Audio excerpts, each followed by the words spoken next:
시청자 여러분, 안녕하십니까? 5월 29일 금요일 JTBC 뉴스 아침엔 시작합니다. 지난 23일 첫 확진자가 나온 뒤 어제까지 닷새 동안 경기도 부천 쿠팡물류센터와 관련된 코로나19 확진자가 100명에 육박했습니다. 직원들뿐만 아니라 가족과 지인들까지 빠르게 감염되고 있습니다. 직원들을 상대로 전수검사가 진행되고 있어서 확진자는 더 늘어날 것으로 보입니다. 수도권을 중심으로 지역사회 전파가 이어지고 있는 가운데 정부는 2주 안에 확산세가 잡히지 않으면 사회적 거리 두기로 돌아갈 수밖에 없다고 밝혔습니다. 확진 판정을 받은 서울 여의도 학원 강사와 접촉을 한 중학생 2명도 코로나19에 감염이 됐습니다. 인근 학교들의 등교가 중단돼서 두 학생이 학교에는 가지 않았지만 이 가운데 한 명이 또 다른 학원에도 다녀온 것으로 확인됐습니다. 오늘 새벽 5시 30분쯤 경북 성주에 있는 주한미군 사드 기지에 천막으로 가려진 장비들이 투입됐습니다. 전국에서 모인 수천 명의 경찰은 장비 판입에 반대하면서 길을 막아선 소성리 주민 50여 명을 빙 둘러 에워싼 뒤 강제로 해산시켰습니다. 이 과정에서 주민들이 거세게 저항했고 부상자도 나왔습니다. 국방부는 2018년 4월 이후 헬기를 이용해 장비를 옮겼는데 이번에는 육로를 통해 규모가 큰 사드 장비와 공사 장비들을 수송한 것으로 보입니다.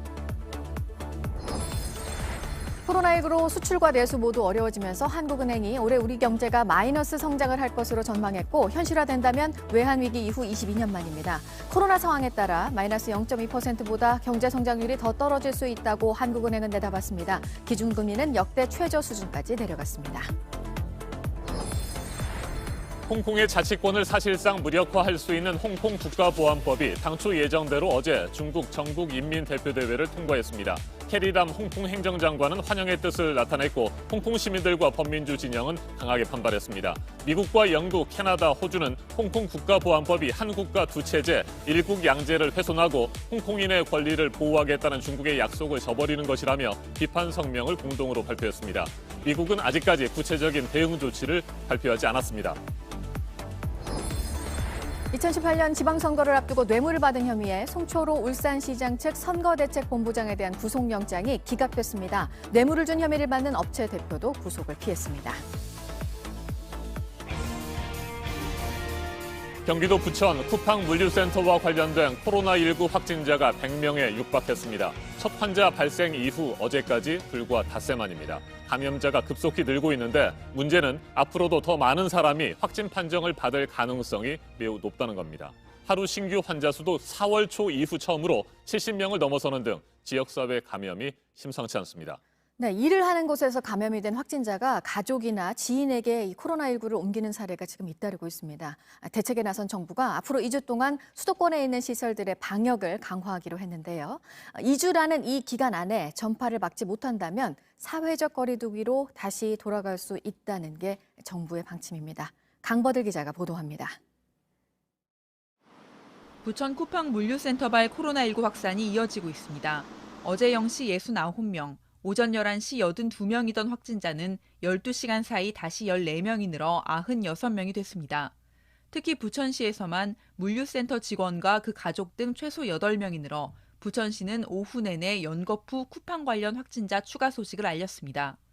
5월 12일 이후 일한 사람들을 모두 자가격리하고 검사하고 있는 만큼 밤사이 확진자 수는 더 늘었을 것으로 보입니다. 고양시에 있는 쿠팡 물류센터에서도 어제 확진자가 나와 이곳 직원 700여 명에 대한 검사도 진행 중입니다. 경기도는 일단 부천 물류센터에 집합 금지 명령을 내렸습니다. 자칫 상품 배달을 하는 것이 아니라 코로나 배달을 하는 사태가 발생할 수도 있습니다. 이 사태가 얼마나 엄중한지에 대한 인식이 좀 부족하지 않느냐는 판단이 들었고, 쿠팡 측이 부천센터 배송 직원 명단을 늦게 제공하는 등 대처가 아쉽다는 겁니다. 수도권을 중심으로 지역 감염이 이어지면서 어제 0시 기준 1일 신규 확진자 숫자는 79명을 기록했습니다. 4월 5일 81명 이후 처음 70명을 넘었습니다. 코로나19 확산세가 잦아들며 지난 6일 정부가 방역 체계를 사회적 거리두기에서 생활 속 거리두기로 전환한 이후 다시 위기를 맞은 겁니다. JTBC 강버들입니다. 2차 등교 수업 이틀째인 어제 쿠팡 물류센터와 관련된 학생 감염자도 처음으로 나왔습니다. 물류센터에서 일하던 어머니에 이어 중학생 딸도 확진 판정을 받았습니다. 전국적으로 등교 수업을 하지 못한 학교가 800곳이 넘었습니다. 이상화 기자입니다. 서울 구로구의 한 중학교입니다.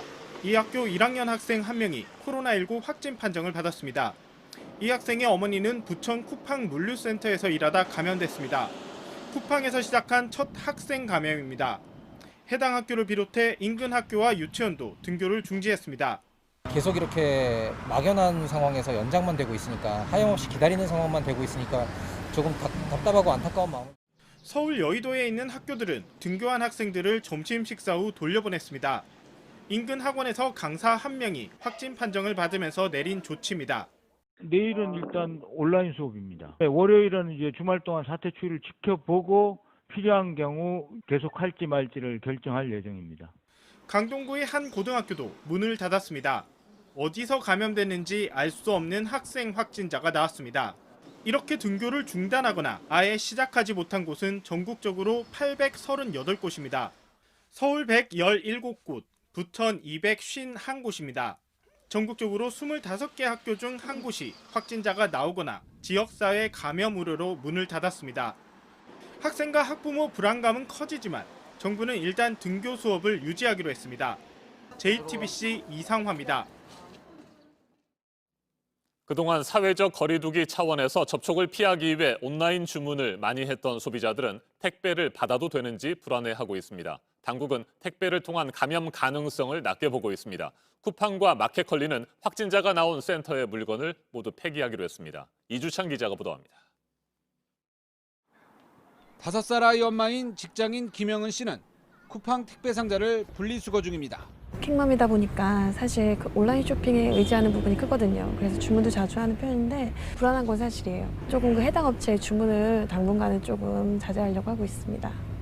직장인 나모 씨도 마찬가지입니다. 최근 코로나 확산 때문에 캠핑으로 친구들이 좀 가기 시작했는데 오프라인 매장 가기가 좀 그래가지고 온라인으로 주문을 많이 했어요. 물류센터 확진자들 발생했다라고 해서 온라인으로 좀 주문하기가 꺼려져요. 방역 당국은 택배를 통한 감염은 세계적으로도 사례가 없다고 했습니다. 하지만 소비자들은 불안합니다. 제대로 이용을 하지 않게 되었어요. 이런 사람들도 쿠팡이나 마켓컬리에서 배송받은 택배 상자를 소독을 해서 집으로 들여와야 된다. 이런. 마켓컬리는 확진자가 나온 물류센터의 상품을 폐기하기로 했습니다. 포장현대식품 등을 센터패스가 풀리는 오늘 저녁부터 버립니다. 쿠팡도 오염 가능성 있는 상품은 폐기하기로 방침을 정했습니다. JTBC 이주찬입니다. 서울 여의도의 학원 강사가 코로나19 확진 판정을 받은 데 이어 같은 학원에서 이 강사와 접촉한 중학생 2명도 감염됐습니다. 그런데 확진 판정을 받은 중학생 1명은 같은 건물에 있는 또 다른 학원도 다닌 것으로 확인돼 학원을 통한 집단 감염의 우려가 다시 커지고 있습니다. 이세누리 기자입니다. 학원과 독서실이 몰려있는 서울 여의도 소재 빌딩입니다. 이 빌딩의 한 학원에서 근무한 강사가 어제 코로나19 확진 판정을 받은 데 이어 이 학원 수강생 2명도 잇따라 확진 판정을 받았습니다. 두 수강생 모두 여의도동 주민인 중학생으로 26일 저녁 8시에서 10시 사이 이 학원에 머물렀습니다. 두 학생 중 한 명은 다음 날인 27일 저녁 같은 건물에 있는 또 다른 학원에도 다녀온 것으로 확인됐습니다. 공개된 동선상으로 이들은 26일부터 28일 사이 학교에는 가진 않았습니다. 어제 이 학원 인근에 있는 초중고교 6곳은 인천 계양구 26번 환자가 여의도 소재 학원 강사인 사실이 확인되면서 학생들을 집으로 돌려보냈습니다. 이 강사는 25일 저녁 6시부터 10시까지 학원에서 근무했고 다음 날 발열 증상이 나타나 하루 뒤 보건소 검사를 받았습니다. 방역당국은 학원과 건물 전체, 인근 6개 학교 주변에 대해 방역 소독을 실시했는데 쿠팡 물류센터와 콜센터 집단 감염이 학원가로 번지는 게 아닌지 우려도 커지고 있습니다. JTBC 이세누리입니다. 정부는 비상이 걸렸습니다. 수도권의 경우 앞으로 2주 정도 많은 사람이 오가는 시설은 운영을 중단하도록 했습니다. 감염 확산을 이렇게 해도 막지 못하면 다시 사회적 거리 두기로 돌아가겠다고 밝혔습니다. 안태훈 기자가 보도합니다. 코로나19 긴급 관괴 장관 회의 직후 박능후 보건복지부 장관이 마이크 앞에 섰습니다. 수도권 지역사회의 연쇄 감염이 우려되는 상황입니다. 이미 일부는 지역사회로 전파되었거나 지금도 전파되고 있을 가능성이 있습니다. 정부는 국공립극장과 박물관 등 공공시설의 운영을 다음 달 14일까지 중단하기로 했습니다. 많은 사람이 오가는 시설도 마찬가지입니다. 수도권 지자체나 공공기관의 행사도 취소하거나 연기하도록 했습니다. 유흥시설과 학원, PC방 운영도 자제하도록 했습니다. 다음 달 14일까지는 수도권 모든 시설의 방역을 강화하겠다는 것입니다. 이렇게 해보고도 확산을 막지 못하면 거리두기 수위를 높일 수밖에 없다고 강조했습니다. 지금부터 약 2주간의 시간이 매우 중요합니다. 지금 확산세를 막지 못하고 유행이 계속 커진다면 사회적 거리두기로 돌아갈 수밖에 없습니다. 정부는 다음 달 14일까지 외출과 모임, 행사를 자제해달라고 당부했습니다. JTBC 안태훈입니다. 오늘 새벽 5시 30분쯤 경북 성주에 있는 주한미군 사드 기지에 천막으로 가려진 장비들이 투입됐습니다. 전국에서 모인 수천 명의 경찰은 장비 반입에 반대하면서 길을 막아선 소성리 주민 50여 명을 빙 둘러 에워싼 뒤 강제로 해산시켰습니다. 이 과정에서 주민들이 거세게 저항했고 부상자도 나왔습니다. 국방부는 2018년 4월 이후 헬기를 이용해 장비를 옮겼는데 이번에는 육로를 통해 규모가 큰 사드 장비와 공사 장비들을 수송한 것으로 보입니다. 윤두열 기자가 보도합니다. 어제 저녁 8시 30분쯤 주한미군 사드 기지가 있는 경북 성주 소성리에 경찰들이 집결했습니다. 전국에서 수천 명의 경력이 모인 것으로 알려졌습니다. 소성리 주민 50여 명도 사드 기지 바로 아래에 있는 다리인 진박교로 모였습니다. 도로 중간에 앉아 길을 막았습니다. 경찰이 주민들을 빙 둘러 에워쌌습니다. 다리 아래엔 혹시 떨어지는 사람이 생길까 에어매트를 깔았습니다. 마지막 경고 방송이 나왔습니다. 지금 즉시 도로 점거를 해제하고 갓길로 이동하기 바랍니다. 새벽 3시 15분 경찰이 주민 쪽으로 밀고 들어오기 시작했습니다. 주민 10여 명은 격자로 짠 철골 구조물 안에서 버텼습니다. 주민 50여 명을 강제로 해산시키는데 1시간이 걸렸습니다. 부상자도 나왔습니다. 길이 만들어지자 기습작전을 왜 했는지 이유가 밝혀졌습니다.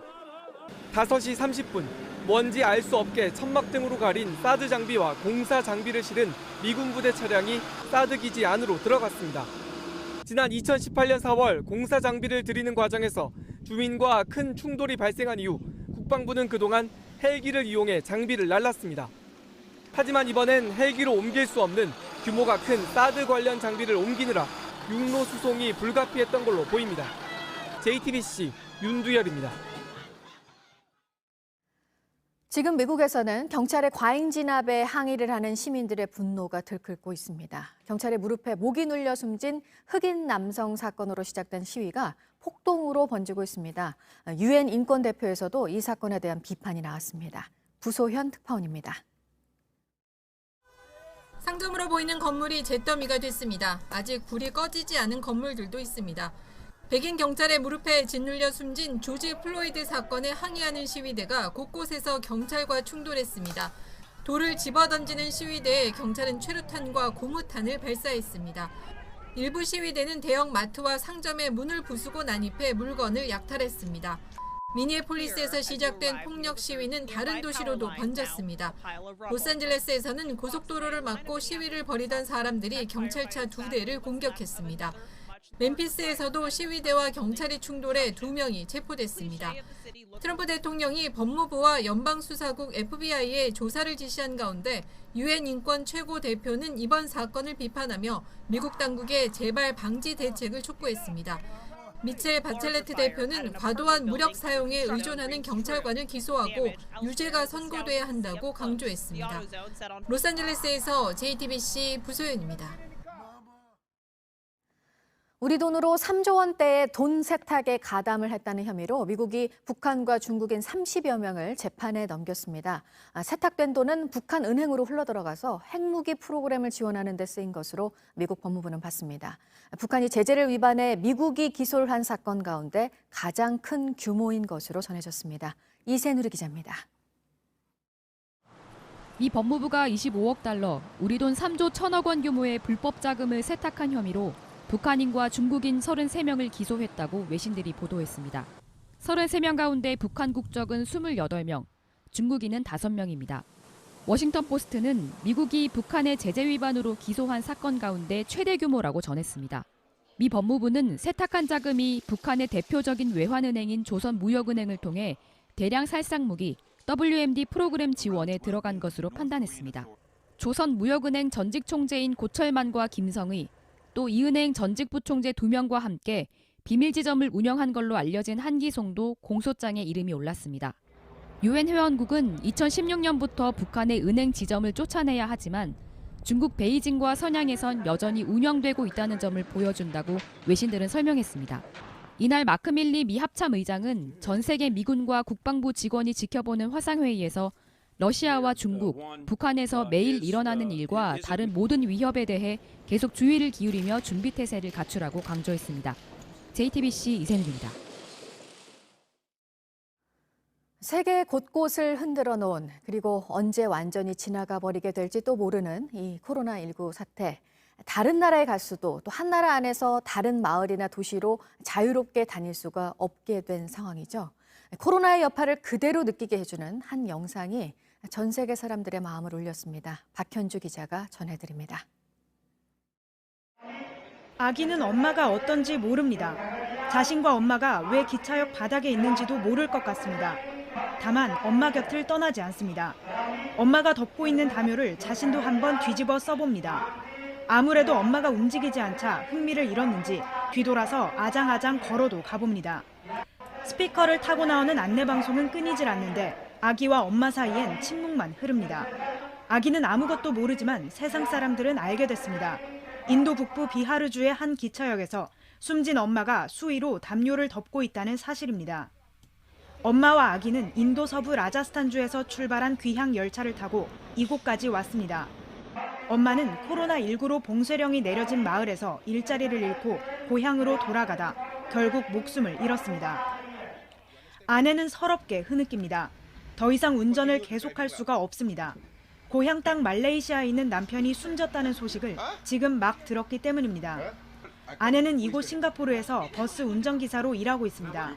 두 나라는 가까이 붙어 있지만 지금은 멀게만 느껴집니다. 남편의 장례식조차 지키지 못할 것 같아서입니다. 당장 비행기를 타고 고향에 도착해도 2주 동안 자가격리 지침을 따라야 합니다. 눈물이 멈추지 않아 버스도 멈춰서 있습니다. 강아지는 아직도 병원 입구를 지키고 있습니다. 주인이 떠난 지는 석 달이 지났습니다. 강아지는 아마도 알지 못하겠지만 주인은 코로나19로 숨졌습니다. 강아지는 그저 주인을 기다렸습니다. 하지만 언제까지 병원에 있을 순 없는 일입니다.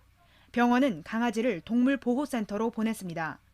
이처럼 코로나19가 덮친 세상은 아기와 엄마에게도, 아내와 남편에게도, 반려견과 주인에게도 제대로 이별할 시간조차 주지 않았습니다. JTBC 박현주입니다. 독일에서는 이 코로나19가 엄청난 차별주의자라는 말이 나왔습니다. 특히 빈민층에 더 가혹하다는 겁니다. 유효환 기자입니다. 모래 위에 천막들이 다닥다닥 붙어 있습니다. 갈 곳 없는 난민들이 모여 사는 캠프입니다. 버려진 타이어를 이용해 옷을 세탁하고 모닥불에 모여 앉아 차가운 손을 녹입니다. 코로나19 감염을 막기 위해선 자가격리를 해야 하지만 이들에겐 당장 먹고 사는 문제가 더 급합니다.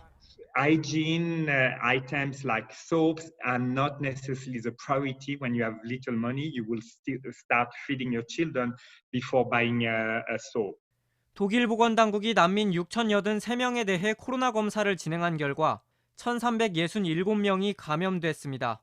5명 중 1명꼴이나 됩니다. 동유럽 출신 저소득 노동자들이 몰려있는 도축장도 5개 주에서 총 1,000명 이상의 확진자가 발생했습니다. 집단 감염의 새로운 핫스팟이 되고 있습니다. 독일 일간지 디 차이트는 빈민층에 더 가혹한 코로나19를 엄청난 차별주의자라고 표현했습니다. 반면 각국 지도급 인사들은 기본적인 방역 지침조차 지키지 않고 있습니다. 오스트리아에선 알렉산더 판데어벨렌 대통령 부부가 영업시간 제한 규정을 어겨 대국민 서가를 해야 했습니다. 자가격리 지침을 어긴 도미닉 커밍스 영국 총리 수석 보좌관 집 앞에선 화가 난 시민들이 시위를 벌였습니다. 평소 마스크를 안 하기로 유명한 트럼프 미국 대통령은 자국의 사망자가 10만 명에 달하는데도 평소처럼 골프를 쳤습니다. JTBC 유효한입니다. 상대방의 입모양을 보고 대화를 하는 청각장애인들이 있습니다. 그런데 요즘은 대부분 사람들이 마스크를 쓰고 있어서 입모양을 볼 수가 없는데요. 그래서 나온 게 투명 마스크입니다. 정영재 기자입니다.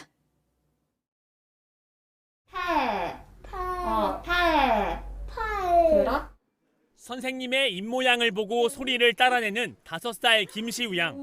시우는 태어날 때부터 소리를 듣지 못했습니다. 3년 전 인공 달팽이관 수술을 받고서 이제는 말도 곧잘합니다. 하지만 입모양이 보이지 않으면 이해하기 어렵습니다. 빨간색 6이랑 파란색 4를 가져오세요. 꼭 얘한테 사지 말아야지. 코로나 사태로 마스크가 필수가 되다 보니 걱정이 많습니다. 시원에 갔는데 선생님이 이렇게 입 안 보여주는 마스크 쓰면 시우 기분이 어떨 것 같아? 안 좋아요. 친구들이 목소리 잘 안 들리는 거야. 청각장애인들에게 마스크가 일상화된 세상은 두렵습니다. 애가 아프면 선생님이 어디 아파서 왔어요. 그러면 이뻐야 선생님 마이크 좀 빼주세요. 이뻐야 보면서 안 하세요 하면 선생님이 싫어하세요. 대전의 한 청각장애 치료센터가 입이 보이는 투명한 마스크를 만들었습니다. KF94 마스크 가운데를 동그랗게 잘라 투명한 플라스틱을 붙인 겁니다. 어쩌다가 한번 붙여봤는데 너무너무 입김도 서리지 않고 저희 나름대로 호흡기를 보호받을 수 있고 애들한테도 너무 좋았고 사회적 기업과 자원봉사자들도 동참했습니다. 기부받은 마스크 2만 장을 투명 마스크로 만들어 학교로 다시 보내고 있습니다. JTBC 정영재입니다.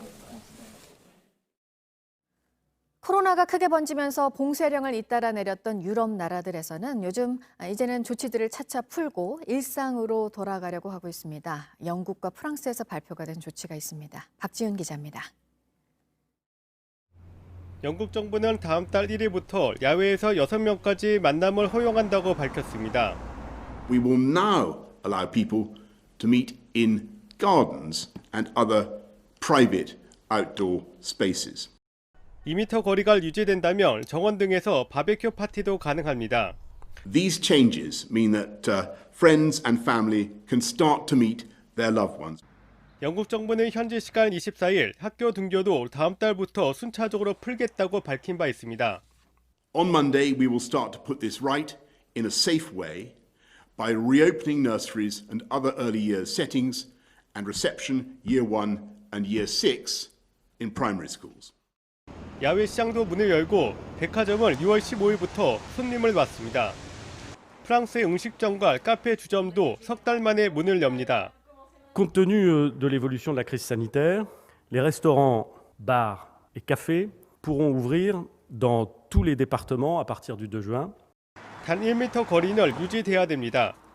La ouverture sera conditionnée au respect des règles sanitaires qui ont été validées avec la profession d'ailleurs. 또한 100km 이상 여행도 가능해집니다. 터키는 현지 시간 28일 도시간 열차 운행을 석 달 만에 재개했습니다. 다만 열차는 승객을 절반만 태워야 하고 객차 안에서 음식 서비스는 허용되지 않습니다. 프랑스와 네덜란드 합작항공사 에어프랑스 KLM 그룹도 다음 달 1일부터 이탈리아 노선 운항을 단계적으로 재개합니다. 유럽 질병예방통제센터에 따르면 유럽 코로나19 1일 신규 확진자 수는 이달 들어 2만 명에서 1만 명 이하로 줄었습니다. JTBC 박지윤입니다. 네, 올해 우리나라 경제가 0.2% 마이너스 성장을 할 것이라고 전망한 한국은행. 기준금리도 역대 가장 낮은 수준으로 내렸습니다. 이 경제 성장률 마이너스 0.2%라는 수치는 지금 전제하고 있는 조건 하에서 그렇고 코로나 상황에 따라서 더 내려갈 가능성도 얘기를 했습니다. 바로 이 경제 상황을 체감하고 있는 상인들은 재난지원금을 다 쓰는 시기가 되면 어쩌나 또 걱정을 하고 있는 그런 상황입니다. 송지혜 기자입니다. 서울의 한 전통시장에 모처럼 온기가 돕니다. 직전보다 좋아집니다.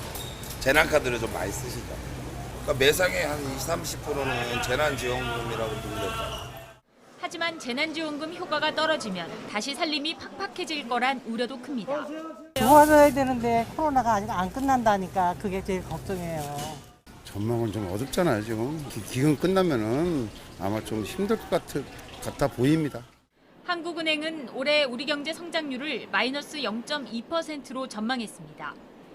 코로나19 여파로 경기 부진 흐름이 이어질 거란 이유에서입니다. 지금까지 우리 경제가 뒷걸음질 친 건 1980년 석유파동 때와 외환위기 직후 두 차례뿐입니다. 한은은 올해 상반기 내수와 수출 모두 쪼그라들 거라고 보고 지난 2월 전망치보다 2.3%포인트를 낮췄습니다. 코로나19의 확진자 수가 2, 4분기 중에 정점에 도달하고 국내에서도 대규모의 재확산이 발생하지 않을 것이라는 전제하에 이루어졌는데 확진자 수가 3분기까지 줄어들지 않을 경우 성장률은 마이너스 1.8%까지 떨어질 수 있다는 게 한은의 전망입니다. 다만 확진자 수가 예상보다 빨리 줄어들면 경기가 살아나 0.5% 성장할 가능성도 있다고 봤습니다. 한은은 글로벌 금융위기 직후인 2009년에도 마이너스 전망을 내놨지만 실제 우리 경제는 하반기 경기 회복에 힘입어 0.8% 성장했습니다. 한은은 경기가 더 가라앉는 걸 막기 위해 기준금리도 2달 만에 기존보다 0.25%포인트 낮은 0.5%로 내렸습니다. JTBC 송지혜입니다. 홍콩 시민들의 반중국 행위를 처벌하고 홍콩의 자치권을 사실상 무력화할 수 있는 홍콩 국가보안법이 어제 중국 전국인민대표대회를 통과했습니다. 캐리람 홍콩 행정장관은 환영의 뜻을 나타냈고 홍콩 시민들과 범민주 진영은 강하게 반발했습니다. 최규진 기자가 보도합니다.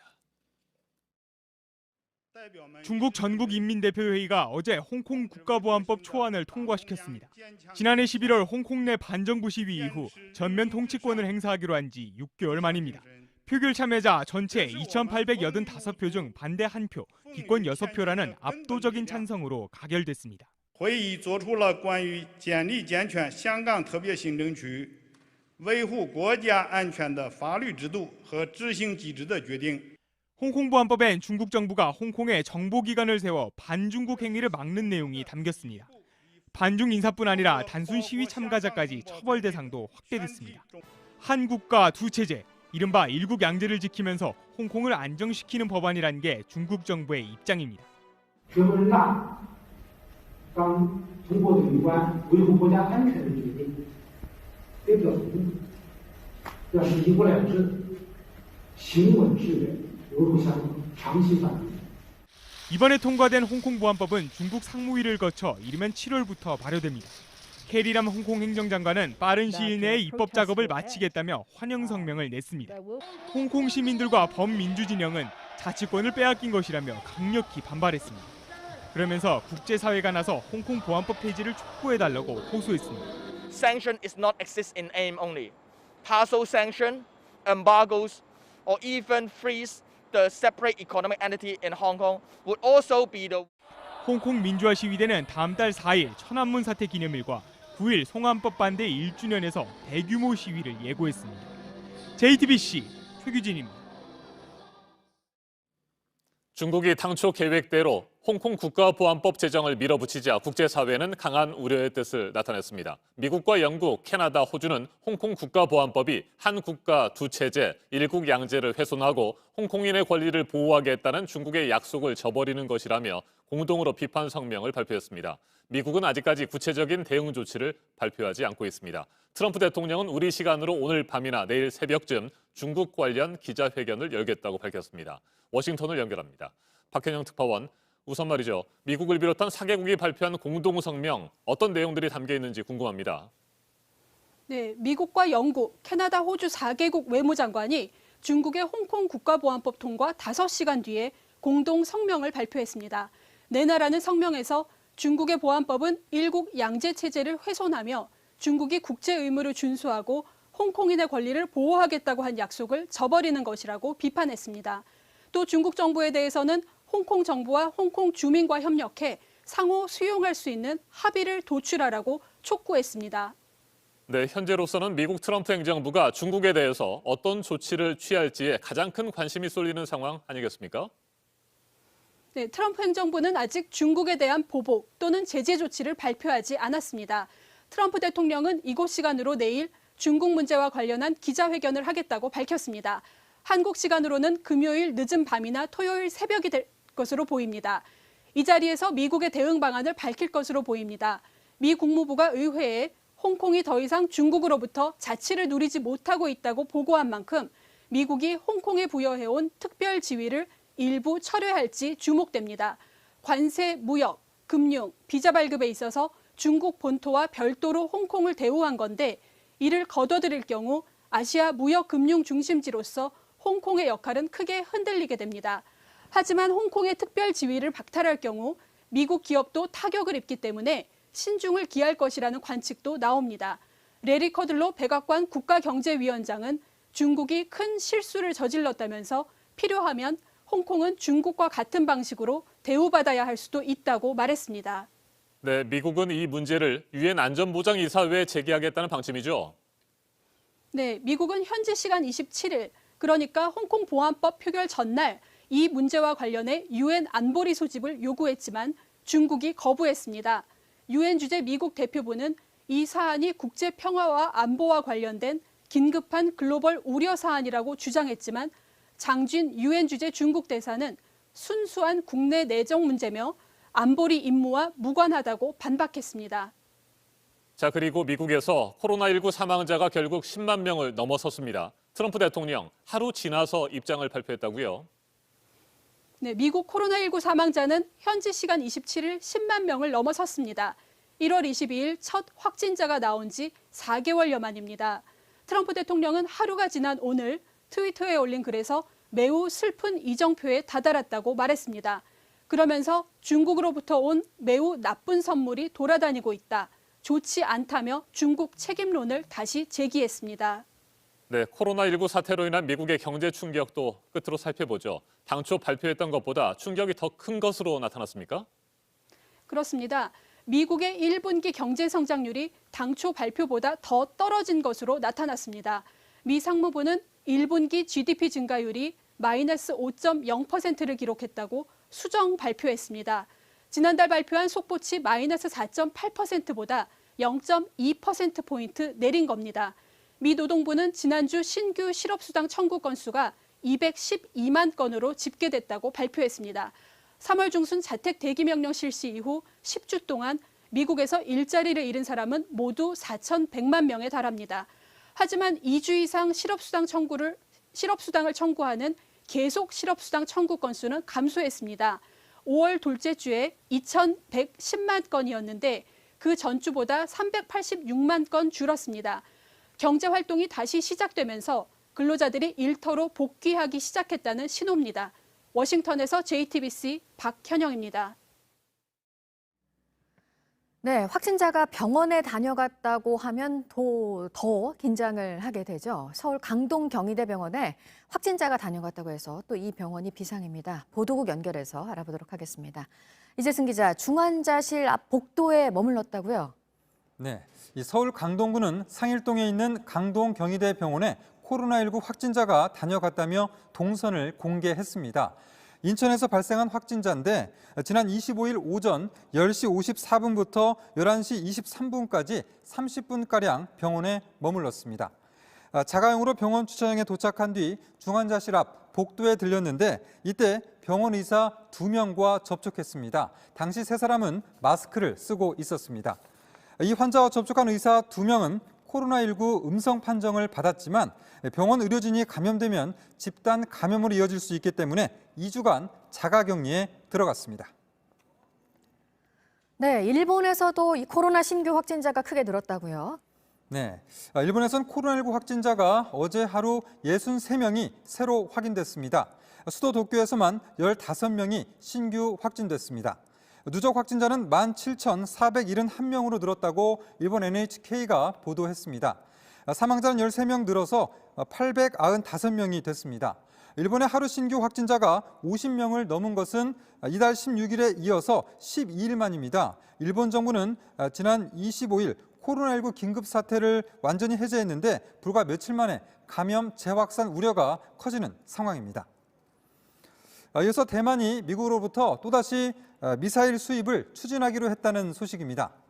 대만 국방차관은 아직 대만 국방부가 공식적으로 미국에 요청하지는 않았지만 2023년까지 무기 수입이 이뤄지길 희망한다고 말했습니다. 구체적으로 해안 방어용 지대함 미사일, 또 하푼 공대함 미사일을 언급했는데요. 대만 정부는 지난 21일에도 미국으로부터 중어뢰를 구매하기로 했습니다.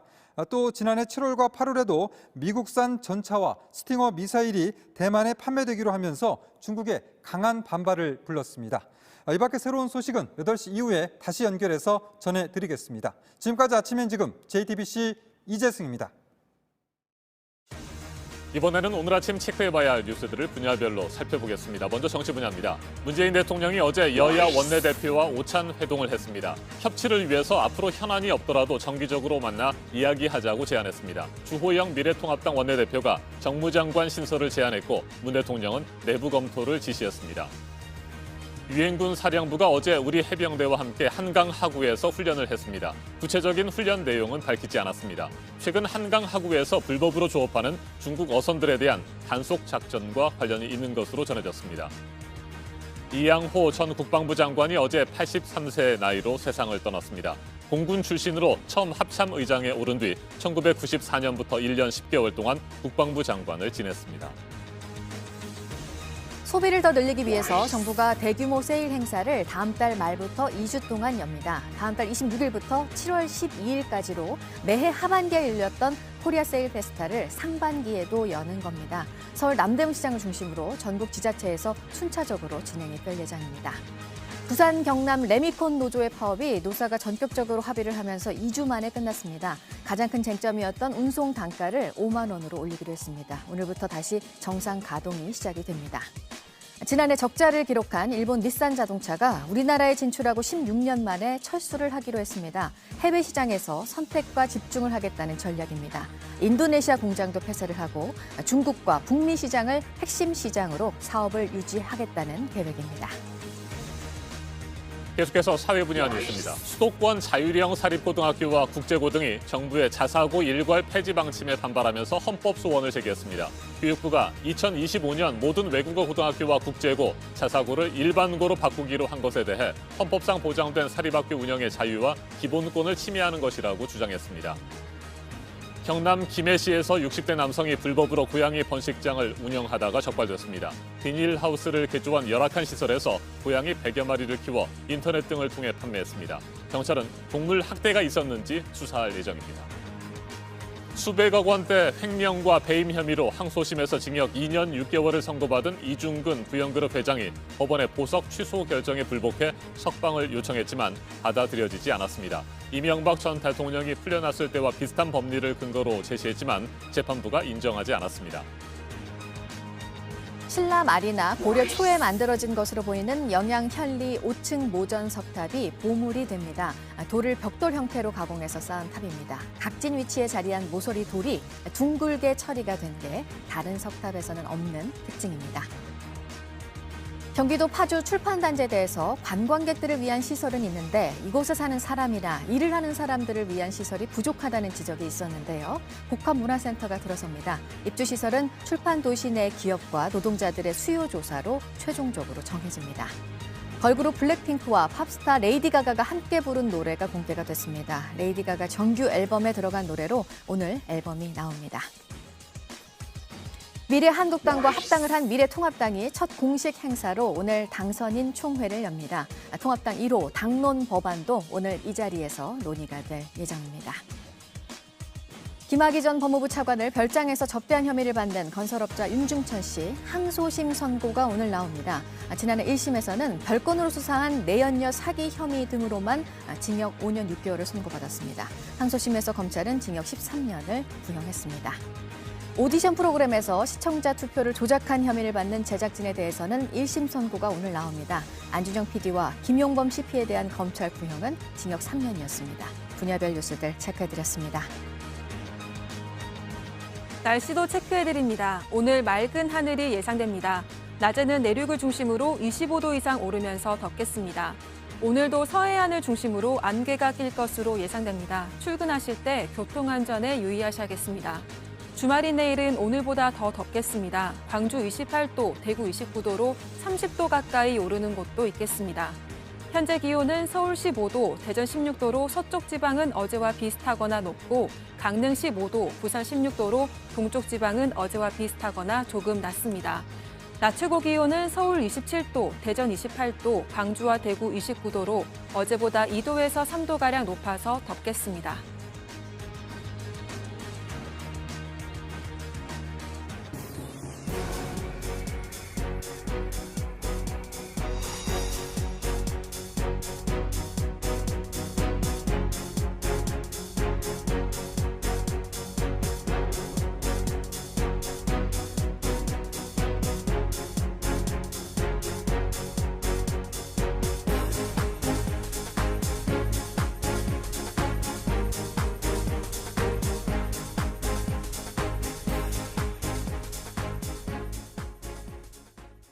뇌물수수 혐의를 받고 있는 송철호 울산시장의 선거 캠프 관계자에 대한 구속영장이 기각됐습니다. 법원은 검찰이 제시한 증거만으로는 구속할 만큼 피의 사실이 소명됐다고 보기 어렵다고 밝혔습니다. 최규진 기자의 보도입니다.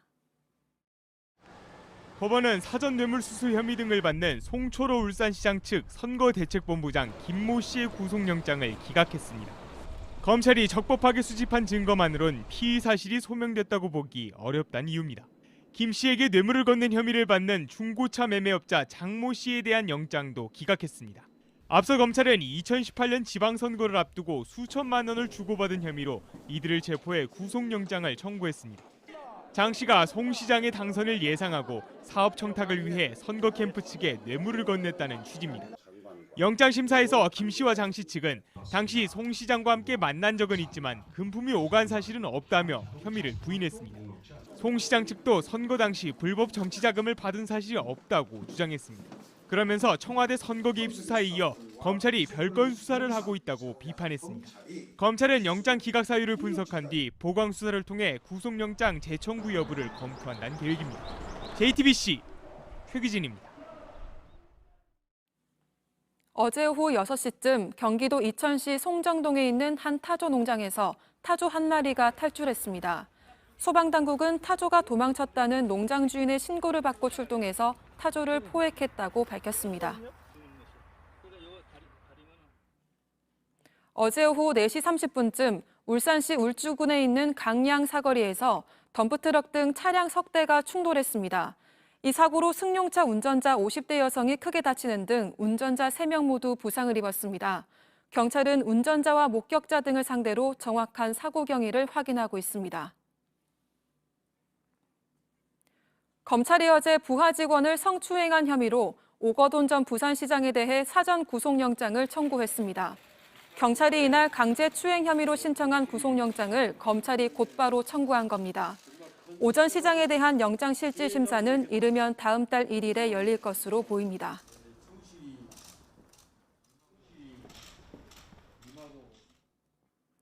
택시기사의 아들이 청와대 국민청원 게시판에 운전자를 보호해달라는 청원을 올렸습니다. 어머니인 택시기사는 만취한 승객한테 추행까지 당하고 병원에 입원했습니다. 이혜원 기자입니다. 택시 뒷자리에 남성이 타더니 몸을 가누지 못합니다. 술 많이 먹었어. 갑자기 욕설을 내뱉으며 기사를 위협합니다. 어머. 말해봐. 왜 이래 준비하는 거야? 같은 애. 같은 애. 경찰에 신고하려 하자 폭행이 시작됩니다.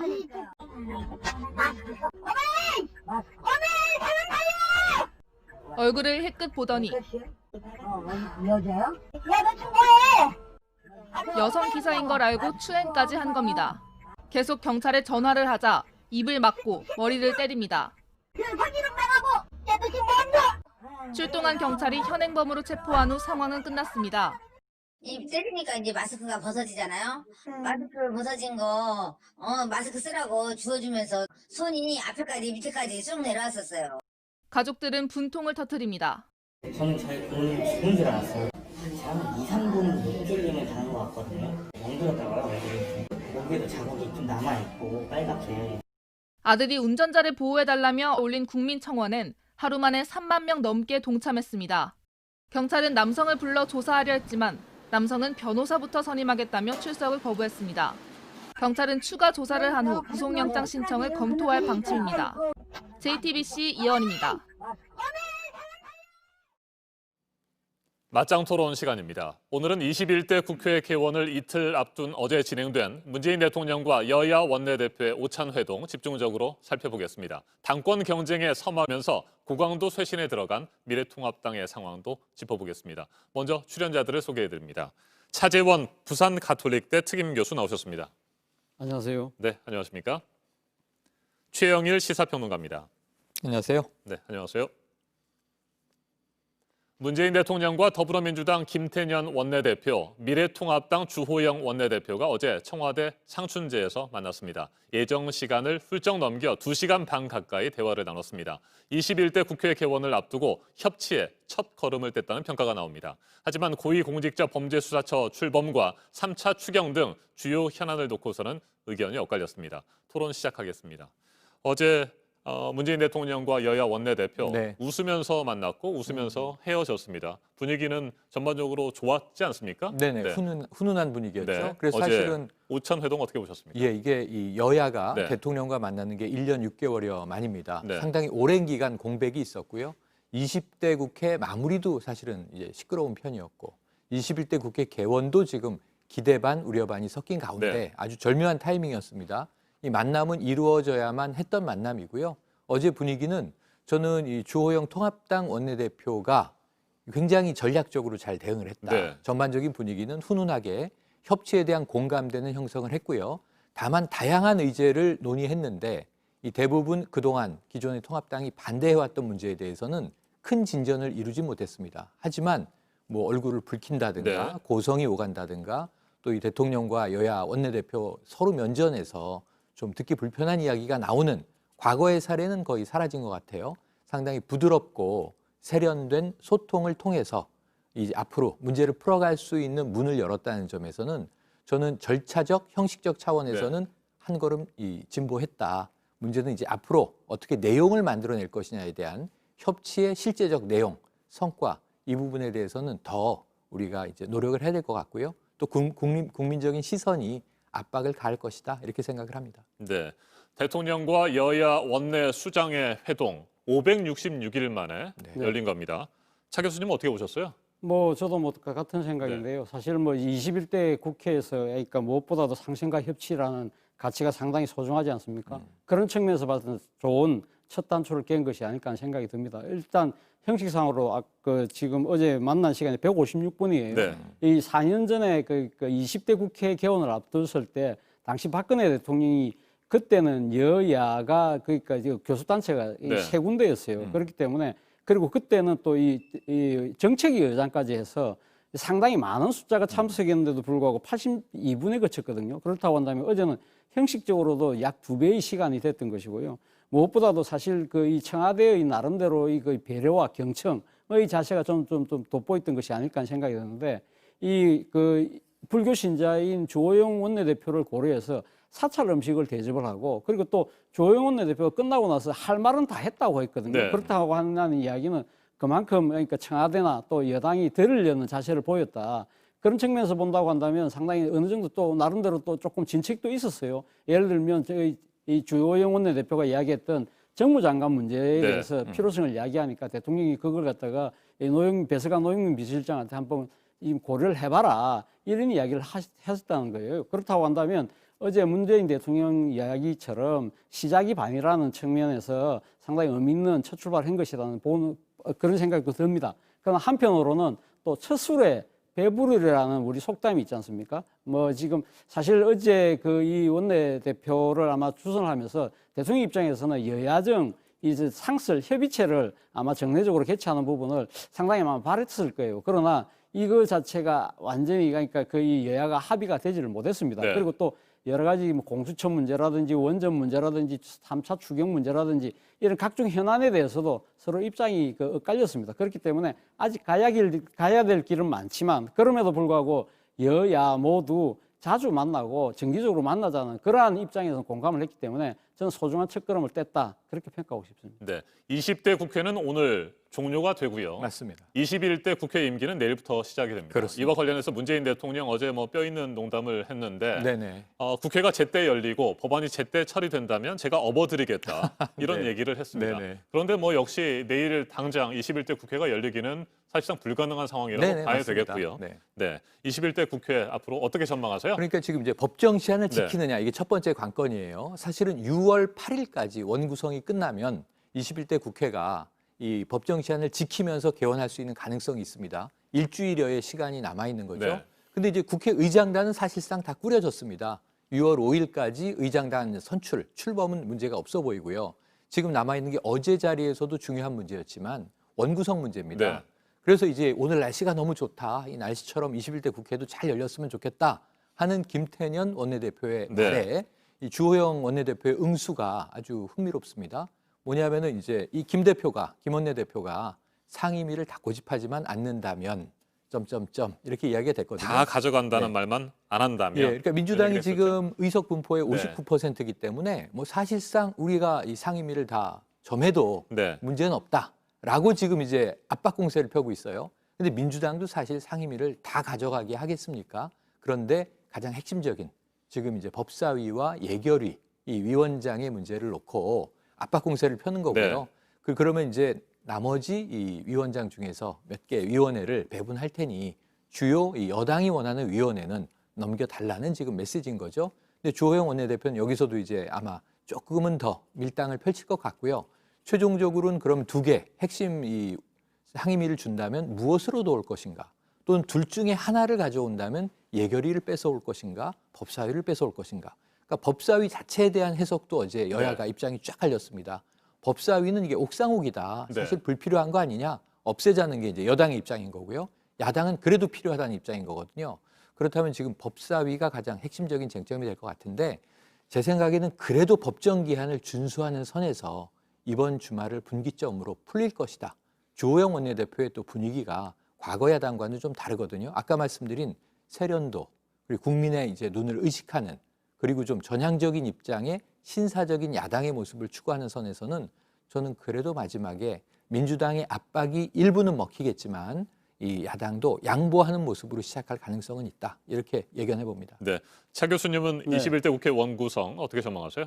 상당한 지금 삿바싸움이 아마 불가피할 측면이 분명히 있습니다. 앞서 말씀하신 것처럼 법사위의 지금 그 기능과 역할 이런 부분들에 대해서 지금 여당 입장에서 어떤 식으로든 현행제도 지금 그러니까 자구 심사 그리고 또 체계 심사하는 이 부분이 사실 법사위가 여러 가지 지금 그러니까 법안을 통과하는 데서 게이트키퍼 역할을 하면서 사실 또 이 법사위원장이 야당 위원장이 됨으로써 일종의 그러니까 지금 법안 통과의 발목을 잡는 그러한 행국이 됐기 때문에 이건 분명히 고쳐야 된다는 입장이 상당히 강한 것 같아요. 그런데 저도 생각했을 때는 법사위가 이렇게 게이트키퍼를 넘어서 상원 역할을 하면서 이런 식으로 군림하는 다른 상임위에서 통과된 법안들을 이를 막고 있는 이러한 형태는 저는 잘못됐다는 생각이 들어요. 그렇기 때문에 어떤 식으로든 조정이 필요하다. 문제는 이러한 부분들을 지금 야당 입장에서는 이것이 그러니까 거대 여당이 자신들의 뜻대로 그러니까 법안을 통과시키기 위한 하나의 이 지금 독선의 이러한 그 과정이라고 아마 인식을 하는 것 같아요. 그러나 사실은 지금 야당이 여당일 때도 이 법사위의 문제는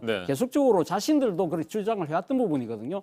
그렇다고 한다면 이 법사위의 그 체계와 자구 심사가 필요하다고 한다면 저는 법사위가 아니라 각 상임위에다가 그 기능을 골고루 나눠주든지 아니면 아예 국회 사무처에 별도의 기구를 둔다고 한다면 법사위 문제는 해결될 수 있지 않을까 하는 생각이 들어요. 그거는 뭐 앞서도 제가 말씀드린 것처럼 야당이 일종의 그러니까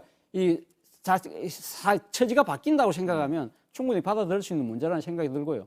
그렇다고 한다면 이 법사위 문제가 풀리면 저는 어느 정도 쉽게 통과가 좀 문제가 좀 쉽게 좀 풀리지 않을까 생각이 드는데 무엇보다도 지금 이 미래통합당이 사실 변화와 혁신을 이야기하고 있잖아요. 그렇다고 한다면 과거의 그 익숙했던 잘못된 관행부터는 결별해야 되는 목소리가 자치 내에서도 나오고 있기 때문에 이러한 부분들이 저는 이 원구성 협상에도 상당히 긍정적인 이 요소로 작용되지 않을까라는 기대를 갖고 있습니다. 네, 고위공직자 범죄수사처 공수처 문제를 좀 더 구체적으로 살펴볼까요? 네. 문재인 대통령 공수처가 7월에 예정대로 출범할 수 있도록 해달라 이렇게 얘기를 했고요.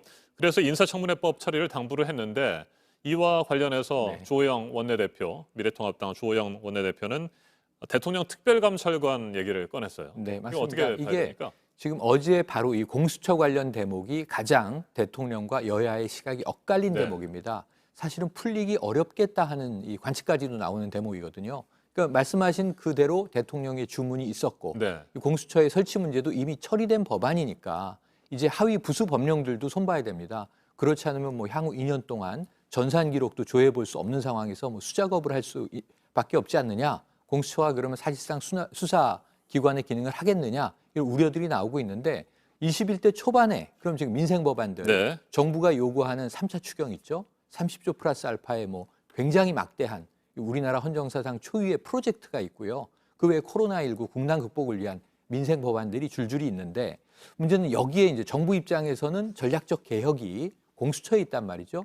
야당은 이것을 20대 국회 내내 반대해왔고 결국 우리가 잘 아는 패스트트랙 충돌이 있지 않았습니까? 어제 주호영 원내대표는 20대 국회 연장선상에 있는 이야기를 했어요. 이 법안은 우리가 동의한 법안 아니다. 패스트트랙으로 강행한 법안 네. 아니냐. 우리 입장은 다르다라는 이 입장을 명확히 했기 때문에 공수처의 7월 설치 문제는 저 상당히 좀 시간이 걸릴 가능성이 높다고 봅니다. 네. 차 교수님은 어떻게 보세요? 7월 공수처 그러니까 출범 자체는 조금 어려울 수도 있지만 네. 그러나 사실 어떻게 보면 그러니까 주호영 의원이 어제 원내대표가 상당히 입장 변화를 저는 보였다는 생각이 듭니다. 일단 이 전면적인 공수처 부정이 아니라 그러니까 공수처라는 그 지금 이제 만들어진 법안 자체는 일정 인정한다는 자세를 보였다는 것이 중요한 것이 아닐까 하는 생각이 듭니다. 그리고 무엇보다도 이 지금 주호영 원내대표가 지금 공수처장 추천하는 데 있어서 야당의 몫이 두 명의 그러니까 지금 몫이 있다는 부분을 지적하지 않았습니까? 네. 그렇다고 한다면 추천위원 7명 중에 6명의 동의가 돼야만 공수처장을 임명할 수 있거든요. 그렇다고 한다면 야당이 반대하는 인사는 사실상 지금 그러니까 임명하기 힘든 구조다. 그러한 부분들에 대해서 그러니까 이러한 부분들을 이야기를 하니까 대통령도 그 2명 지금 야당의 몫이 있는 거 맞습니다. 이야기를 했다는 것 자체는 여야 간에 사실 어떻게 보면 이 공수처 문제가 타협을 찾을 수 있는 하나의 접점을 서로 모색을 한 것이 아닐까 하는 생각이 들고요.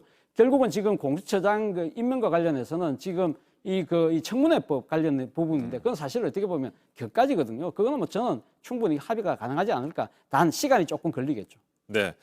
대통령과 여야 원내대표의 회동은 이 정도로 마무리를 네. 하고요. 더불어민주당의 당권 경쟁 상황을 네. 좀 살펴보도록 하겠습니다.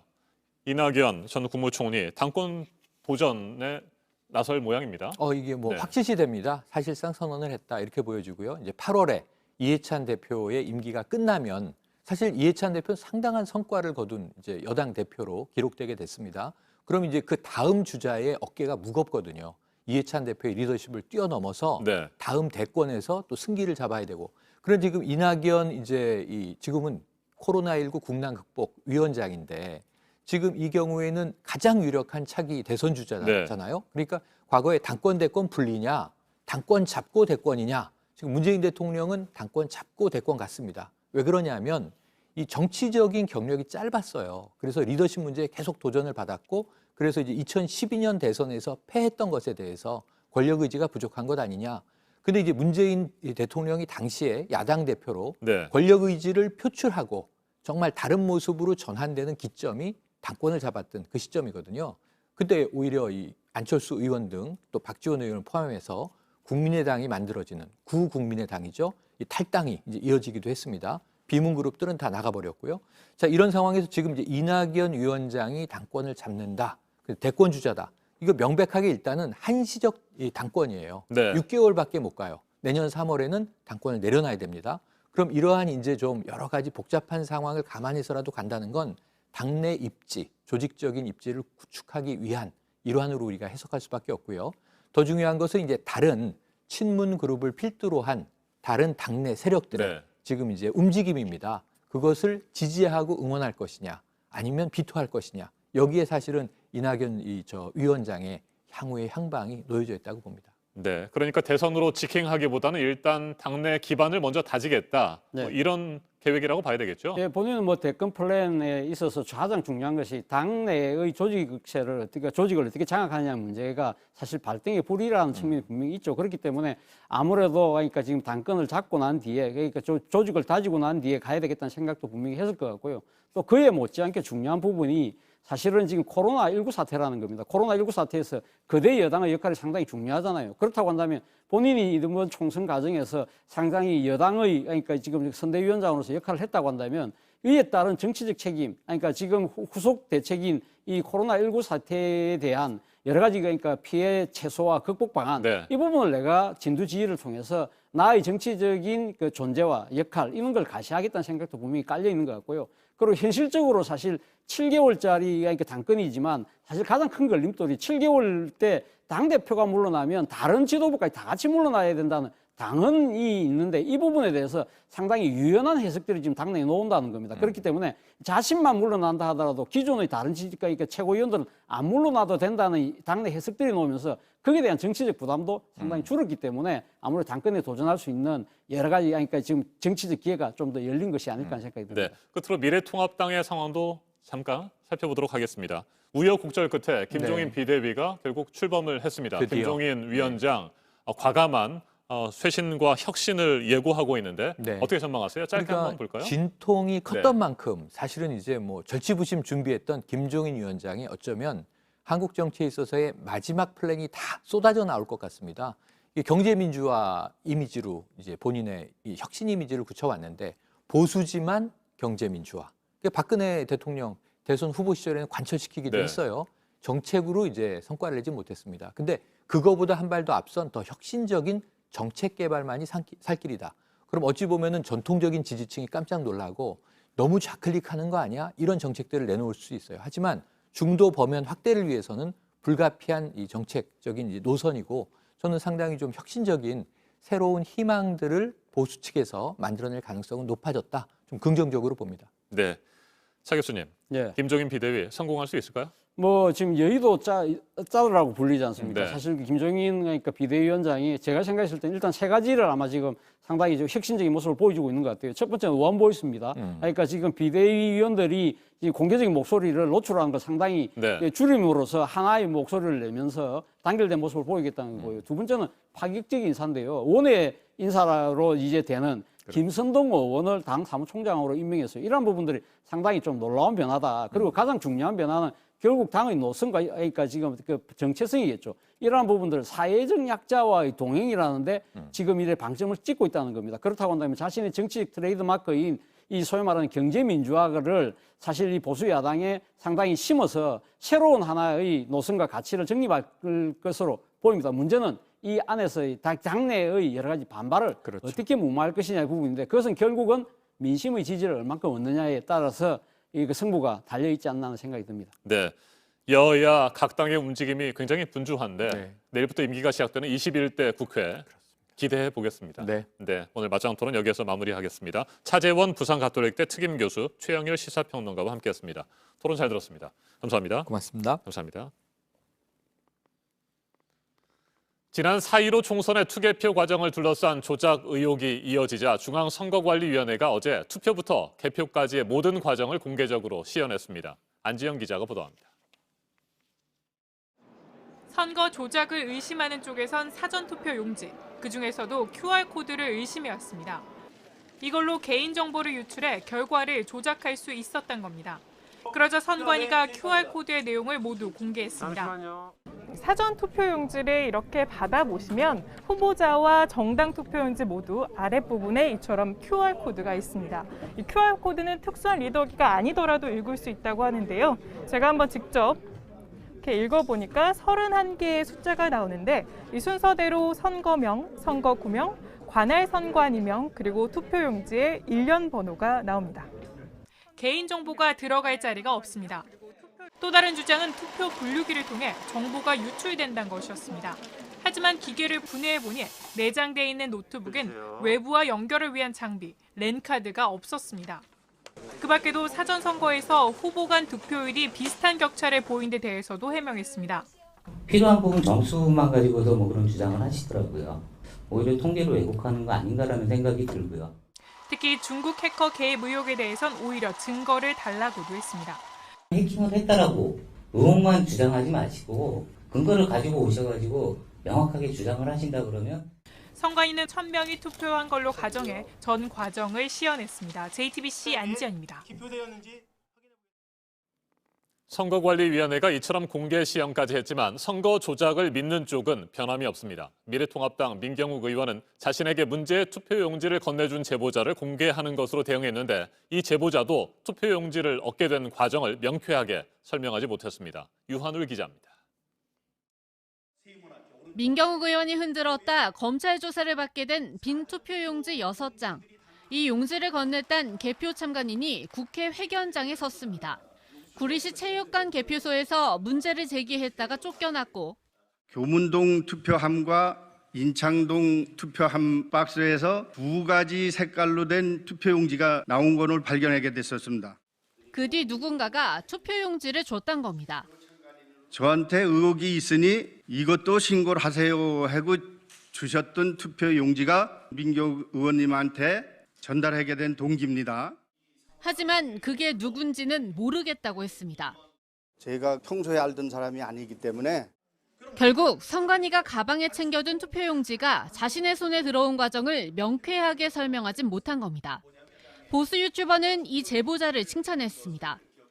이분은 탈취범이 아니라 공익 제보의 큰 부정선거를 밝히는데 큰 역할을 하신. 회견에서 제보자는 어느 정당의 추천으로 참관인이 됐는지도 밝히지 않았습니다. 왜 혹시 공개가 어려우신 거죠? 당에 누가 될 것 같아서. 민 의원은 선관위의 시연에 대해서도 비판했습니다. 오늘 하는 선관위 시연은 음주운전 피의자가 술 깨고 나서 직접 측정하는 셀프 음주 측정입니다. 시연회가 열린 과천 선관위 앞에는 이렇게 보수 유튜버와 보수 단체들이 몰려와 항의를 이어갔습니다. 백성들이 대한민국의 국민인데 당신네들이 뭔데 여기서 대한민국 돈을 잡고 시연회 중에도 소동이 벌어지기도 했습니다. 사전투표지가 조작되었는지 안 되었는지 저는 알고 있는데 거기에 대해서 답변해 주십시오. 알고 계신 부분에 대해서 말씀해 주세요. 예. 이거 국민을 알기를 진짜. JTBC 유한울입니다.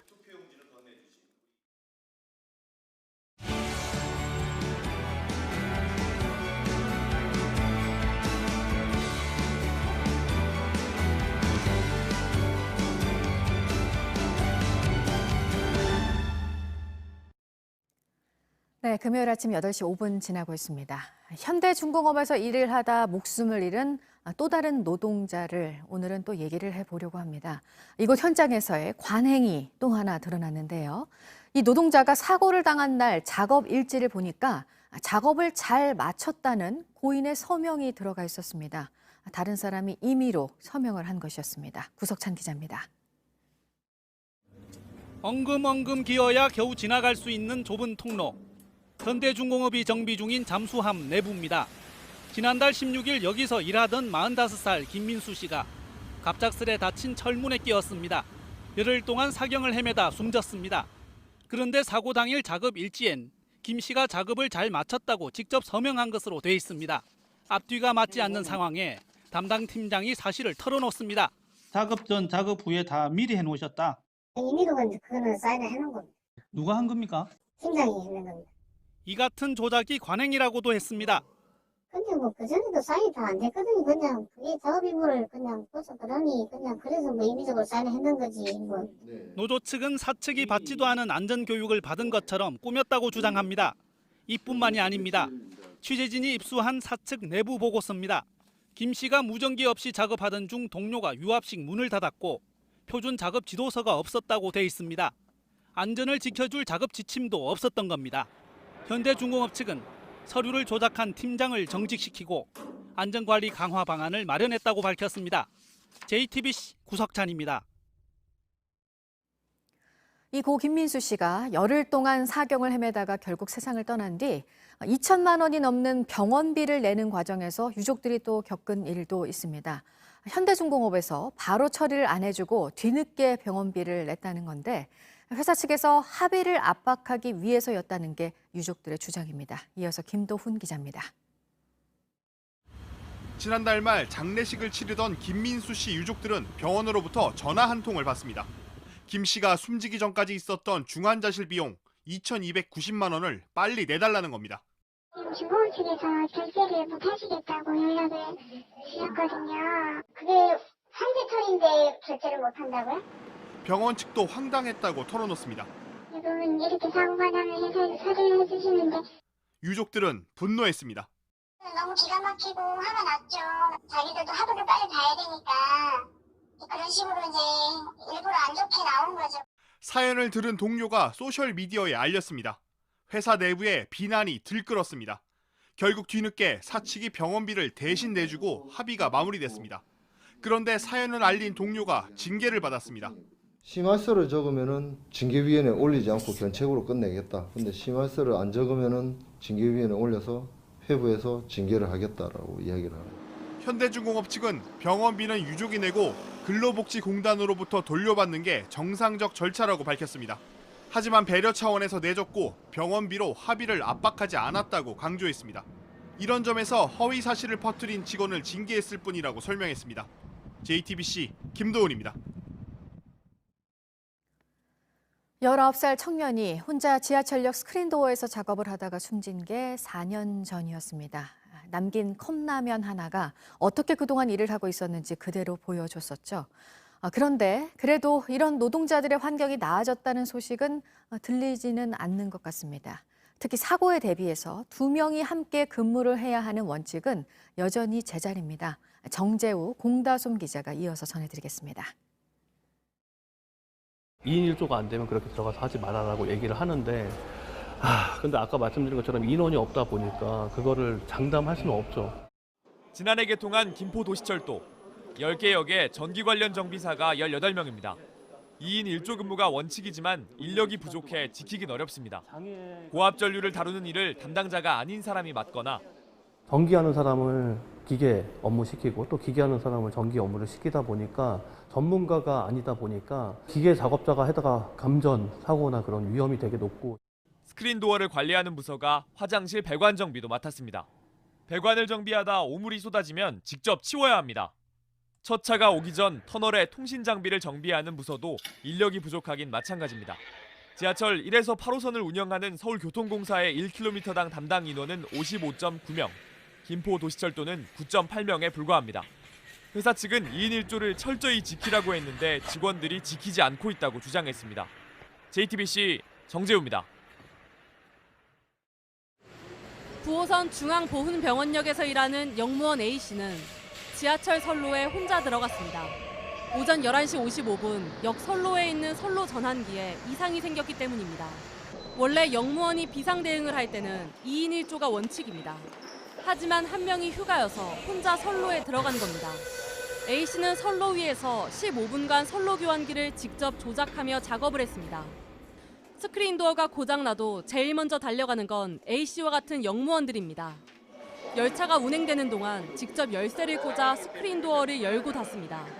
업무가 많아 현장에 혼자 있는 때가 많습니다. 2인 1조라 해도 한 명 한 명 각자의 이제 그 근무 시간대 그 근무하는 출근하는 그 스케줄에 따라서 하는 일이 다르거든요. PSD에 장애가 나면 한쪽은 아예 닫아놓고 한쪽으로 근무를 하는 거죠. 그래서 인원이 없기 때문에. 밤 시간엔 인력이 더 부족해 혼자 근무해야 합니다. 영무원이 자신의 안전을 지킬 수 있는 장비는 호루라기 하나와 호신용 스프레이뿐입니다. 그래서 호루라기를 왜 줬냐 이랬더니 위험할 때 불어라. 아니 호루라기 불어도 달려올 직원이 없는데 무슨 소용이냐라고. 사고를 막기 위해 반드시 최소 2명이 근무해야 한다는 원칙은 지켜지지 않고 있었습니다. JTBC 공다솜입니다. 한동안 침묵했던 민주당의 윤미향 당선인이 오늘 입장을 밝힐 예정입니다. 처음 문제를 제기한 이용수 할머니는 자신은 치매가 아니라며 배후설을 일축했습니다. 박소연 기자가 보도합니다. 윤미향 당선인이 민주당에 기자회견을 열겠다고 알려왔습니다. 민주당 관계자는 그동안 제기된 각종 의혹에 대해 소명하는 자리가 될 것이라고 했습니다. 윤 당선인은 그동안 변호인단과 함께 자신의 주장을 입증할 자료를 준비해온 것으로 전해졌습니다. 21대 국회의원 임기가 시작되는 하루 전입니다. 국회의원 불체포 특권을 이용하려는 것 아니냐는 논란을 막기 위해 임기 시작 전에 소명에 나선 것으로 보입니다. 정의기억연대도 해명에 나섰습니다. 정 의원은 국고 보조금 공시가 누락된 것과 관련해 일부 공시를 누락한 것은 맞지만 집행은 사업 계획에 맞게 했다고 주장했습니다. 처음 문제를 제기한 이용수 할머니는 대구에서 열린 수요 집회에 예고 없이 참석했습니다. 이 할머니는 JTBC에 주변을 지나다 학생들이 소녀상을 지켜주는 모습을 보고 고마워 집회에 방문했다며 일본을 향한 사죄와 배상 요구 운동은 어떻게든 계속되어야 한다고 말했습니다. 라디오 방송에 나가 기자회견 배우설은 전혀 사실이 아니라고 했습니다. 저는 100번, 1000번 얘기해도 저 혼자밖에 없습니다. 제가 바보입니까? 제가 치매입니까? 이 할머니는 윤 당선인의 의혹은 검찰 조사에서 밝혀질 것이라고 주장했습니다. JTBC 박소연입니다. 주민등록번호를 바꿀 수 있는 제도가 시행된 지 3년이 됐습니다. 지금까지 1,500명 정도가 번호를 바꿨는데 그중 1,000명 정도가 여성입니다. 그 여성들 중에 300명이 넘는 사람들은 가정폭력과 성폭력 때문에 번호를 바꿨습니다. 고승혁 기자입니다. 한 중학생이 소셜미디어에 개인정보가 유출되면서 나체 영상을 유포하겠다는 협박을 받았습니다. 이 학생은 협박에서 벗어나려고 주민번호를 바꿔야만 했습니다. SNS 계정 같은 걸 찾아내가지고 성희롱이나 성적인 모욕 같은 걸 보내기도 합니다. 변경 절차는 지금도 받고 계신 분들도 계시거든요. 주민번호 변경 제도가 시행되고 3년 동안 1,500여 건을 주민번호가 바뀌었습니다. 이 가운데 1,000건 이상이 여성입니다. 성폭력과 가정폭력 때문에 번호를 바꾼 사례가 331건에 이릅니다. 전 남편을 폭력에서 벗어나기 위해 2번이나 바꾼 경우도 있습니다. 가족관계 등록부로 사는 곳이 드러나 전 남편이 접근하자 다시 주민번호를 바꾸고 주민번호 공시 제한까지 신청한 겁니다. 행정안전부는 성폭력 피해자 등이 주민번호를 바꾸는 과정에서 신상이 드러나지 않도록 내년부터 온라인 신청을 받기로 했습니다. JTBC 고승혁입니다. 네, 지금의 코로나19 확산세를 앞으로 2주 안에 잡지 못하면 사회적 거리 두기로 다시 돌아갈 수도 있다는 정부 입장도 나왔습니다. 물류센터 관련 확진자는 닷새 만에 100명 가까이 나오고 있는 상황이고요. 전문가와 지금의 상황을 좀 짚어봐야 될 것 같습니다. 이대 목동병원 호흡기내과의 천은미 교수가 오늘도 나왔습니다. 어서 오세요. 안녕하십니까. 네, 그 하루 신규 확진자 그 수치가 주는 압박이 있잖아요. 네. 이게 두 자릿수였다가 한 자릿수로 내려가서 좀 괜찮은가 했는데 이게 몇십 명 늘다가 어제 79명이 또 나오니까 이게 지금 이거 또 괜찮은 건가 싶게 되는 거죠. 네. 지금 물류센터에서의 집단 감염 처음에는 어떻게 이게 시작이 된 걸로 보면 되겠습니까? 네. 처음에는 이제 이태원에서 네. 발생한 게 연관이 됐다고 생각을 했고, 네. 지금도 이제 최초 확진자로 보는 분이 이제 12일 날 그 부천에 그 파티에 참석한 후에 아마도 감염이 되지 않았나. 그래서 13일 그 뷔페 식당에 갔었죠. 그래서 13일 날부터 증상이 나타났어요. 하루 만에 증상이 나타났다고 하셨는데 네. 그 후에 우리가 최초 확진이 된 날짜가 23일이에요. 그러면 열흘 이상 지났었고 그 후에 이제 부천 물류센터에서 확진자들이 대량 검사를 통해서 나왔거든요. 그런데 이분도 보시면 하루 만에 증상이 나타났었고 우리나라도 대부분 평균적인 잠복기가 3일에서 4일 정도예요. 평균으로요? 네, 그렇다면 10일 동안 많은 분들이 감염이 됐을 텐데 증상이 어느 정도 나오신 분들이 계셨을 거예요. 보통 무증상이 20-30%라고 하더라도. 네. 그런데 그 사이에 그럼 대부분 분들이 모르고 계셨다는 얘기이기 때문에 저는 개인적으로 이분도 감염원이 될 수 있지만 이렇게 많이 나왔고 그 사이에 증상을 몰랐다고 하는 거는 다른 지역사회 감염이 같이 있었기 때문이라고 생각을 합니다. 그래서 네. 지금 확진자들을 검사를 하고 있기 때문에 경로 추적을 하는 과정에서 다른 감염원이 나올 확률도 분명히 있다고 생각합니다. 네, 이 감염원에 대한 조사는 경로를 파악하는 데도 또 중요한 그렇습니다. 부분이어서 먼저 질문을 드렸고 지금 이제 걱정되는 게 이거잖아요. 물류센터에서 시작돼서 그러니까 N차 감염으로 그러니까 그 이제 근무했던 사람이 가서 가족에게 옮기고 지인에게 옮기고 이 사례들이 지금 계속 나오고 있으니까 지금 이렇게 확진자가 많아진 거 아니겠습니까? 네. 그 이제 우리 처음에 그 사건 강사분에 의해서 지금 N차 감염, 7차 감염, 네. 8차, 9차도 계속 나오겠죠. 이 부천 물류센터에 계신 분, 일하신 분들을 검사를 하고 있지만 이분들이 그동안 모르고 활동적인 분들이셨기 때문에 사회생활을 많이 하셨을 거예요. 그래서 네. 식당이라든지 다중시설이나 노래방 이런 것도 많이 가셨을 거고 또 가족 간의 감염이 가장 많이 되는 게 이 코로나19의 특징이기 때문에 그렇죠. 가족들과 친지들한테도 분명히 감염이 되셨을 거예요. 그래서 그런 걸 감안한다면 앞으로 한 1, 2주간은 확진자들이 많이 늘 수 있다고 생각합니다. 네. 근데 또 이 물류센터는 그런 점에서도 또 지금 봐야 되는 게 우리가 그 코로나19 때문에 얼마나 온라인 주문을 많이 맞습니다. 했어요. 그래서 네. 막 인력들도 대거 여기에 투입이 되고 뭐 네. 배달 많이 해야 되니까 그렇죠. 또 상당히 좀 취약한 환경에서 그래서 코로나 방역에 일을 했기 때문에 또 이렇게 번진 이유가 됐다. 이런 얘기도 지금 되고 있는 거잖아요. 네, 온라인 이제 주문이 많아지면서 일손이 많이 필요했습니다. 또 일자리가 떨어지면서 많은 분들이 아르바이트식으로 투잡을 하신 게 많았던 것. 이번에도 보면 그런 경우 많았죠. 사진사분도 네. 그러고. 네. 그러다 보니까 회사에서도 이런 단기 일자리를 많이 수용하다 보니까 그분들이 사실 방역을 지키기가 어렵고 회사에서 관리도 어렵죠. 그래서 아마 조금 슬픈 일인 것 같아요. 그러니까 경제가 그러니까요. 어려워지면서 투잡을 뛰셨고 또 그런 분들이 일을 힘들게 하시면서 또 이런 일에 또 겪게 되셨고 또 그로 인해서 또 국가적으로도 조금 많이 어려움이 있어서 여러 가지 얽힌 상태로 생각이 듭니다. 네. 그래서 뭐 이런 댓글도 많더라고요. 코로나19 피하려고 온라인으로 그렇게 주문을 했는데 여기서 일하는 사람들은 또 그런 위험에 많이 네. 노출이 돼 있었구나. 이렇게 맞습니다. 또 얘기를 하시는 시민분들이 네. 많으시던데. 근데 또 이렇게 물류센터발 감염이 시작되니까 또 하나 편견이 시작된 게 그럼 또 택배 네. 또 해도 되는 건가? 주문해도 되는 건가? 이거 받으면 또 여기 균 있는 거 아닐까? 또 이런 생각을 하시니까요. 근데 지금은 그 정도는 아니다라고 얘기는 하고 있는 것 같은데 교수께서 보시기에는 어떠십니까? 네, 많은 분들이 걱정을 하세요.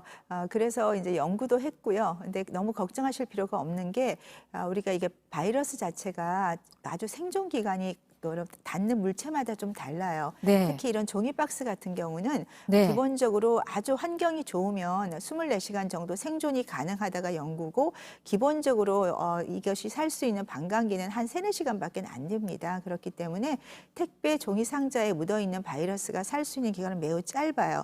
그렇지만 혹시라도 택배를 받아서 걱정이 되신다면은 네. 신선식품이 아닌 경우는 조금만 상온에 두셨다가 포장을 푸시면 거의 문제가 없다고 생각이 들고요.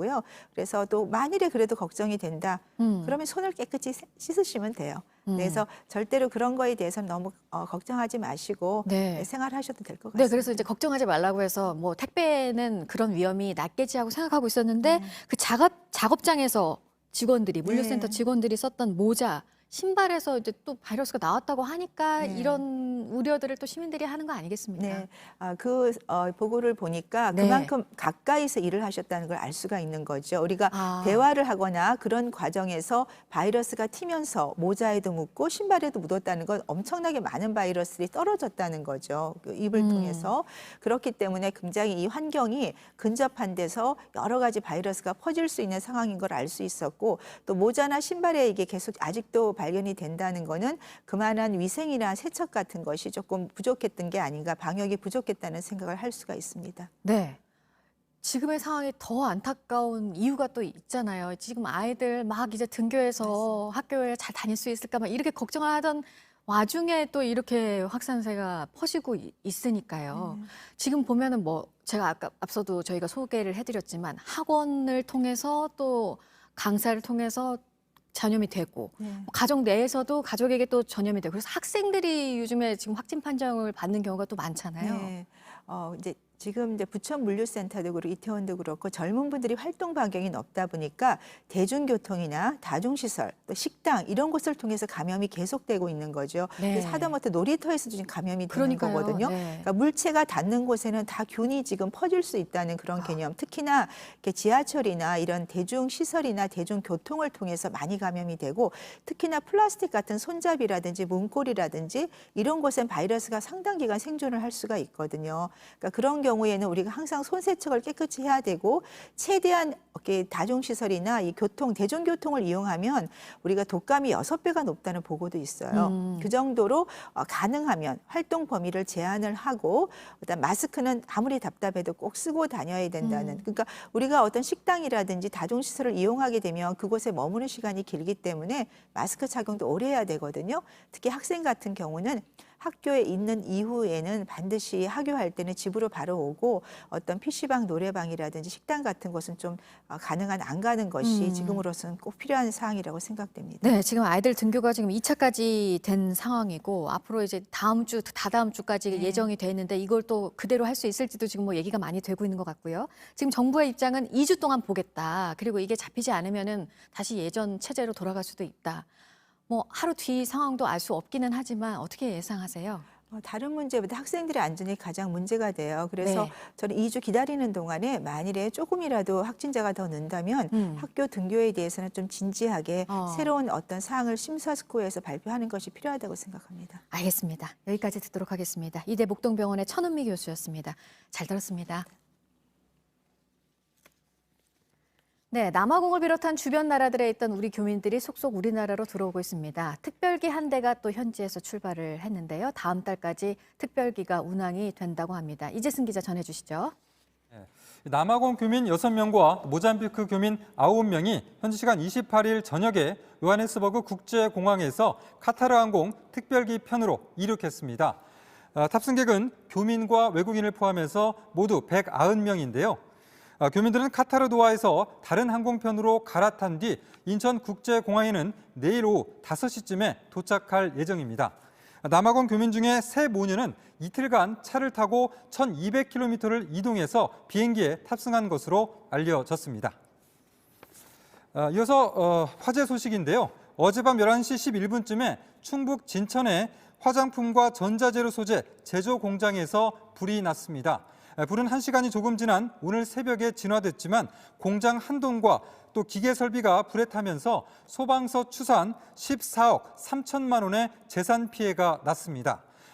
공장에는 야간 작업 중인 근로자 6명이 있었지만 다행히 모두 대피했고 이들 중에 한 명이 대피하는 도중에 발목을 다쳤습니다. 오늘 전국에서 맑고 화창한 하늘을 보실 수 있겠습니다. 내륙을 중심으로 낮 기온이 25도 이상 오르면서 덥겠고 더운 날씨는 주말까지 이어지겠습니다. 서해상에는 오전까지 안개가 끼는 곳이 있겠습니다. 항해와 조업하실 때 유의하셔야겠습니다. 낮 최고 기온은 서울 27도, 대전 28도, 광주와 대구 29도로 어제보다 2도에서 3도가량 높아서 덥겠습니다. 주말인 내일도 전국이 대체로 맑겠고 서울 28도, 대구 29도로 낮 기온이 30도 가까이 오르겠습니다. 아침엔 뉴스워치, 오늘 하루 관심을 가지고 지켜봐야 할, 기억해야 할 뉴스 끝으로 정리해드립니다. 지난 23일 첫 확진자가 나온 뒤 어제까지 닷새 동안 경기도 부천 쿠팡 물류센터와 관련된 코로나19 확진자가 100명에 육박했습니다. 직원들뿐만 아니라 가족과 지인들까지 빠르게 감염되고 있습니다. 직원들을 상대로 전수검사가 진행되고 있어서 확진자는 더 늘어날 것으로 보입니다. 수도권을 중심으로 지역사회 전파가 이어지고 있는 가운데 정부는 2주 안에 확산세가 잡히지 않으면 사회적 거리 두기로 돌아갈 수밖에 없다고 밝혔습니다. 학원에서의 집단 감염에 대한 우려도 커지고 있습니다. 어제 확진 판정을 받은 서울 여의도 학원 강사와 접촉을 한 중학생 2명도 코로나19에 감염이 됐는데 이 중 1명은 다른 학원에도 갔던 것으로 파악돼서 해당 시설들이 폐쇄가 됐습니다. 오늘 새벽 5시 30분쯤 경북 성주에 있는 주한미군 사드 기지에 천막으로 가려진 장비들이 투입됐습니다. 전국에서 모인 수천 명의 경찰은 장비 반입에 반대하면서 길을 막아선 소성리 주민 50여 명을 빙 둘러 에워싼 뒤 강제로 해산시켰습니다. 이 과정에서 주민들이 거세게 저항했고 부상자도 나왔습니다. 국방부는 2018년 4월 이후 헬기를 이용해 장비를 옮겼는데 이번에는 육로를 통해 규모가 큰 사드 장비와 공사 장비들을 수송한 것으로 보입니다. 중국 전국인민대표대회에서 홍콩보안법을 압도적인 찬성으로 통과시키면서 홍콩 민주진영과 국제사회의 비판이 나오고 있고 미중 간의 긴장감은 더 높아지고 있습니다. 이르면 우리 시간으로 오늘 밤 트럼프 미국 대통령이 이 문제와 관련한 기자회견을 열고 미국의 대응 방안을 밝힐 것으로 보입니다. 오늘 전해드릴 소식은 여기까지입니다. 이상으로 JTBC 뉴스 아침엔 금요일 순서 모두 마치겠습니다. 건강한 주말 보내시기 바랍니다. 고맙습니다.